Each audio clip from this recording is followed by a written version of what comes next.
And we are back, boys and girls. This is The Elves and the Shoemaker, a retelling by Violet Finley. Now remember, this time I'm not gonna give you the answers. I want you to take the time and illustrate the beginning, middle, and end of this story. So in the beginning, you'll be looking for the setting, you'll be looking for the main characters. In the middle, you're going to realize the conflict or the conflicts in the story. And at the end of the story, you're gonna be able to express writtenly or orally or through an illustration how the main characters solved the problem. So here we go.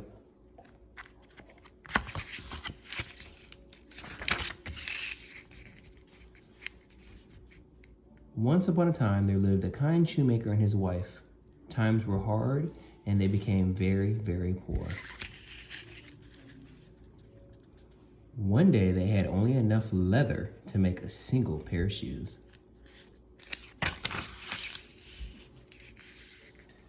The shoemaker put the leather on his table. "Tomorrow, I will make one last pair of shoes to sell at the market," he said sadly. But a magical thing happened. When the shoemaker woke up, the leather had already been turned into a fancy pair of shoes. "Wow, I will sell these at the market," he said.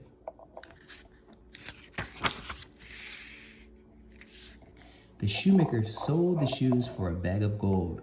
With the gold, he bought more leather. The shoemaker put the leather on his table. The next morning, he found two fancy pairs of shoes. "Wow, I will sell these at the market," he said. And so he did.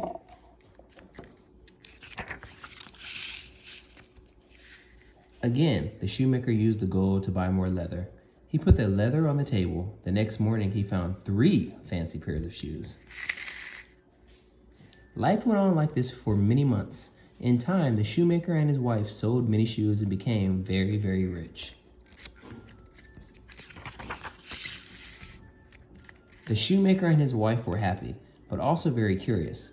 Who was making all the fancy shoes? One night, they decided to find out. Instead of going to bed, they hid behind a curtain. When the clock struck midnight, in came 2 little elves. Zippity zip! They made 100 pairs of the fanciest shoes ever seen.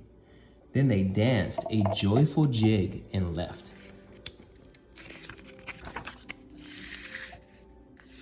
"2 elves have been making the shoes," said the shoemaker. "Did you see their tattered clothes? Let's make them some new ones to say thank you," said his wife. All day, the shoemaker and his wife worked and worked. She made 2 tiny outfits. He made 2 tiny pairs of shoes. They put the new clothes on the table and hid. When the clock struck midnight, in came the 2 elves. The elves were surprised to see the fine clothes instead of the leather. Zippity zip! They put on the shirts, pants, and shoes. They danced a joyful jig and left. The shoemaker and his wife never saw the 2 elves again, but thanks to their good deeds, all 4 of them lived happily ever after. So we have some sight words. Curious. Wanted to find out more about something. Hopefully, you're curious about learning. Deeds. A deed is a behavior or action. Jig. To do a jig is to do a dance. Shoemaker. A person who makes shoes. Tattered. Tattered or old and torn, ripped up clothes. Well, this has been Loving and Learning with Mr. Hill, reading The Shoemaker and the Elves.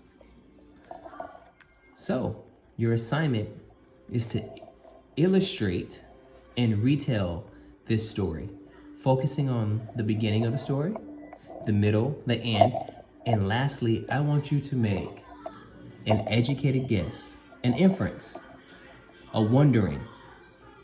Extend this story.